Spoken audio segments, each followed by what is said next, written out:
다시 예수 그리스도의 십자가 앞에라는 주제로 이 고난주간 특별 새벽 기도의 시간에 우리는 계속해서 이 주님의 십자가의 발자취를 저희들이 따라가고 있습니다. 오늘 이 금요일 아침에 드디어 우리는 주님의 이 땅에서의 마지막 종착지인 십자가 밑에까지 우리가 다 함께 예수님을 따라오게 되었습니다.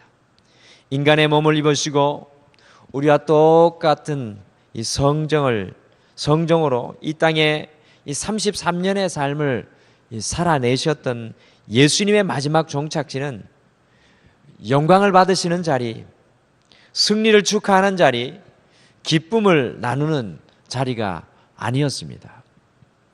예수님의 이 땅에서의 마지막 종착지는 바로 세상에서 가장 부끄럽고 수치스러우며 말로 다 할 수 없는 바로 고통스러운 십자가 위였습니다. 우리 예수님의 이 땅에서의 삶을 단 한마디로 말한다면 십자가를 향해 달려가시는 삶이었습니다. 우리 주님께서는 다른 어떤 곳에도 관심이 없으셨습니다. 이 십자가를 지시는 것이 예수님의 삶의 결정체였습니다. 사복음서를 읽어보시면 하나님의 시간 속에, 하나님의 계획 속에 정확히 그 십자가의 표대를 향해 걸어가시는 우리 예수님을 잘 발견할 수 있습니다. 오늘 이 성금요일 아침에 왜 우리 예수님은 십자가를 향하여 걸어가실 수밖에 없었는가라는 질문을 우리가 깊이 묵상하여야 하겠습니다. 왜 우리 주님께서는 이 십자가를 향하여 걸어가실 수밖에 없었겠습니까? 예수님께서는 십자가를 지시기 전날 밤, 우리나라 시간으로 아마도 목요일 늦은 밤에 이 겟세마네 동산에서 하나님의 뜻인 십자가를 땀방울이 핏방울이 되도록 괴로워하시며 기도로 당신의 마음에 품으시고는 대제사장이 보낸 이 군인들에게 사로잡히게 되었습니다.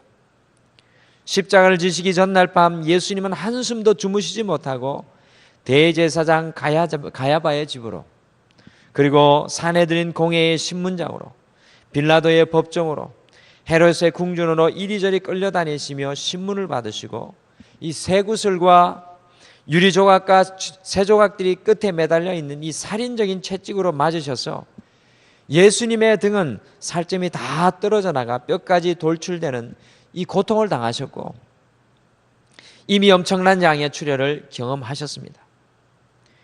우리 예수님께서 십자가를 지시고 이 골고다까지 걸어가신 거리는 약 600m 정도가 되는 언덕 길이었습니다. 그러나 이미 목요일 전날부터 한숨도 주무시지 못하고 과히 상상할 수 없는 아픔과 고통의 채찍을 맞으신 예수님은 이미 그의 모든 육신의 힘을 다 소진하고 말았습니다. 예수님께서 십자가를 지고 걸어가신 길을 이 비아 돌로로사라고 하는데 이것의 뜻은 바로 슬픔의 길입니다. 예수님께서는 이 비아 돌로로사 곧 슬픔의 길을 70kg이나 되는 엄청난 무게가 나가는 감람나무 십자가를 지고 골고다 언덕을 올라가셨습니다. 전날 밤에 혹독한 신문과 육신의 고통으로 모든 힘을 다 소진한 예수님은 도저히 그 길을 이 70kg이나 나가는 이 십자가를 지시고 올라갈 수가 없었습니다. 그래서 성경 말씀에 보시면 예수님은 이 골고다 언덕을 올라가시면서 3번씩이나 쓰러지셨습니다. 우리는 오늘 3번씩이나 쓰러지며 6주간 무게의 십자가를 지고 가시는 그 예수님을 바라보아야 합니다. 비아 돌로로사인 슬픔의 길을 십자가를 지고 올라가신 예수님께서는 우리나라 시간으로 오전 9시부터 오후 3시까지 십자가에 매달리셨습니다. 건강한 사람은 하루 종일 십자가에 매달려 있어도 죽지 않지만 우리 예수님은 이미 이 혹독한 신문과 고통으로 많은 피를 흘리시고 육신의 모든 힘을 다 소진하셨기 때문에 약 6시간 만에 예수님의 거친 숨이 십자가 위에서 멈추었습니다. 십자가 위에 달리신 예수님께서는 가상칠언 곧 7가지의 말씀을 그 십자가 위에서 마지막으로 남기셨습니다. 모두가 짤막한 내용들이지만 아주 소중한 말씀들입니다. 네 개의 복음서에 나온 것을 종합해서 순서대로 말하면 다음과 같습니다. 첫 번째는 누가복음 23장 34절 말씀에 우리의 죄의 용서를 구하는 아버지여 저희를 사하여 주옵소서 자기의 하는 것을 알지 못함이니이다 입니다. 두 번째는 누가복음 23장 43절에 십자가를 같이 지는 한 강도에게 말씀하신 오늘 내가 나와 함께 낙원에 있으리다 입니다. 세 번째는 요한복음 19장 26절에서 27절에 육신의 어머니인 마리아를 요한에게 부탁하시며 하신 말씀인 어머니 보십시오 당신의 아들입니다. 요한에게는 보라 내 어머니이다 라고 말씀하셨습니다. 네 번째는 마태복음 27장 46절에 예수님께서 하나님을 향하여 외치신 엘리 엘리 라마 사박다니 곧 나의 하나님 어찌하여 나를 버리셨습니까? 입니다. 다섯 번째는 요한복음 19장 28절에 내가 목마르다입니다. 여섯 번째는 요한복음 19장 30절에 다 이루었다입니다. 마지막 일곱 번째는 아버지 내 영혼을 아버지 손에 맡깁니다 입니다. 이 중에 세 마디는 9시에서 12시 사이에 말씀하신 것이고 12시부터 3시간 동안은 온 땅이 흑암으로 뒤덮였으며 예수님께서 침묵하시다가 오후 3시경에 나머지 네 마디를 연이어서 말씀하시고 우리 주님께서 운명하셨습니다. 특별히 이 중에서도 예수님의 네 번째 하나님을 향한 절규의 외침은 우리의 가슴을 먹먹하게 합니다. 엘리 엘리 라마 사박다니 나의 하나님 어찌하여 나를 버리셨나이까. 십자가 위에 완전히 버려지신 우리 예수님의 절규였습니다. 이 십자가의 순간만큼은 우리 하나님은 예수님을 향하여 등을 돌리고 계셨습니다. 철저한 외면과 영적인 소외감에 놓여 있었던 예수님의 고통의 소리를 우리가 듣게 됩니다. 다른 어떤 육신의 아픔보다 하나님께로부터 버려진 독생자 예수님의 처절한 절규가 골고다 언덕에 오늘 이 날에 울려 퍼졌습니다. 오늘 아침 말씀을 시작하며 드렸던 질문을 다시 드립니다. 왜 우리 예수님은 이 수치와 고난과 고통과 괴로움의 십자가를 하여 걸어가실 수밖에 없었습니까? 예수님의 십자가의 죽음을 다시 한번 떨어져서 우리가 바라보게 되면 우리는 한 가지 아주 중요한 사실을 발견하게 됩니다. 성경의 맥을 상통하는 한 가지 중요한 사실을 발견하게 됩니다.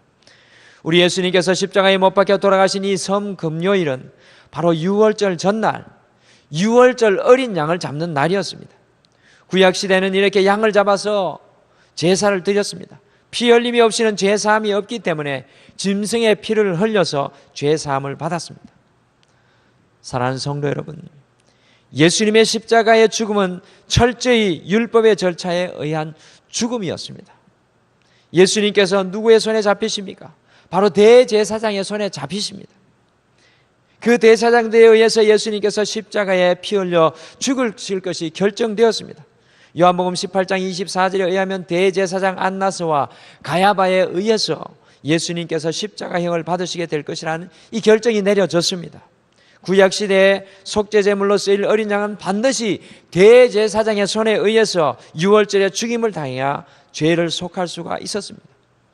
그러므로 하나님의 계획을 따랐던 우리 예수님께서 이 율법적 사실을 온전히 이루어내신 것을 볼 수가 있습니다.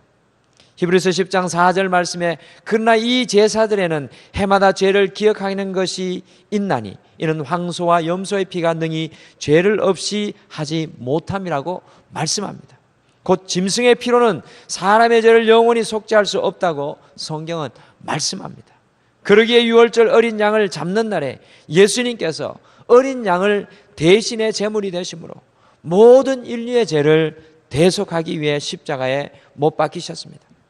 이렇게 하심으로 예수님은 인류 역사상 가장 거룩한 제물이 되어 모든 사람의 죄를 대속하셨습니다. 예수님의 십자가는 온 인류를 위한 영원한 제사와 제물이 되는 길이었습니다. 십자가 위에서 바로 여러분과 저를 위해서 영원한 속죄 제물이 되신 것입니다. 그러므로 마가복음 10장 45절에 인자가 온 것은 섬김을 받으려 함이 아니라 도리어 섬기려 하고 자기 목숨을 많은 사람의 대속물로 주려 함이니라고 말씀하시면서 인간의 몸으로 오신 예수님이 이 땅에 죽으러 오셨다고 말씀하신 것이었습니다. 사랑하는 성도 여러분, 우리의 죄값을 지불하시기 위해 숨쉴 기력마저 남기지 않고 다 쏟아주셨던 예수님, 그리고 하나님으로부터 철저히 외면당하셨던 십자가상의 그 예수님은 우리의 100%를 위하여 자신의 100%를 내주신 분이십니다. 그래서 고난주간의 성금요일은 거룩한 금요일, 곧 홀리 프라이데이가 되는 것이며, 이 죄사함의 은혜를 입은 우리에게는 바로 이 날이 굿 프라이데이, 곧 행복한 금요일이 되는 것입니다. 오늘 이 하루 우리를 위해서 온전한 제물이 되신 예수님을 바라보면서 우리는 이 하루 종일 무엇을 묵상해야 하겠습니까? 그것은 바로 용서라는 두 글자가 아닐까요?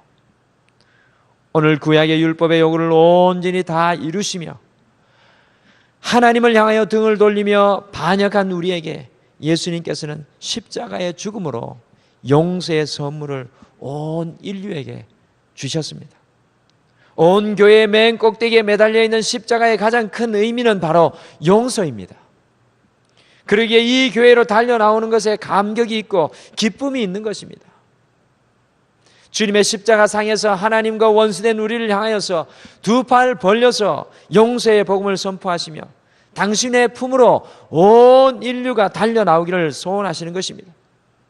바로 그리스도인들은 이 십자가의 메시지인 용서를 품고 살아가는 사람들입니다. 그러면 이 용서는 우리만 받고 사는 것입니까? 그것이 아닙니다. 예수 그리스도의 용서의 십자가를 가슴에 품은 사람들은 이 용서의 복음을 외치며 사는 사람들입니다. 가정에서도 예수님의 십자가의 은혜 때문에 용서하지 못하는 남편과 아내를 용서할 수 있는 것이고, 용서할 수 없는 자녀도 부모님들도 용서하며 살 수가 있는 것입니다. 용서할 수 없는 이웃도 용서하며 사는 것입니다. 교회는, 하나님의 교회는 바로 이 용서와 화해의 장소인 것입니다. 이러한 용서의 복음이 있는 곳에 2000년 전 우리 예수 그리스도의 십자가의 피 흘림의 역사를 오늘 이 시간에도 이룰 수가 있는 것입니다. 오늘 이 하루 십자가 위에 그 주님의 용서를 우리의 가슴에 품고 우리도 주님의 십자가의 정신인 용서의 삶을 살아내기를 간절히 축원합니다. 우리 다 같이 기도하시겠습니다. 사랑의 하나님, 오늘 이 새벽에도 특별히 주님 고난당하신 날 이 성금요일, 주님의 십자가의 발자취를 쫓아서 주님의 십자가 앞에 서게 하심을 감사합니다.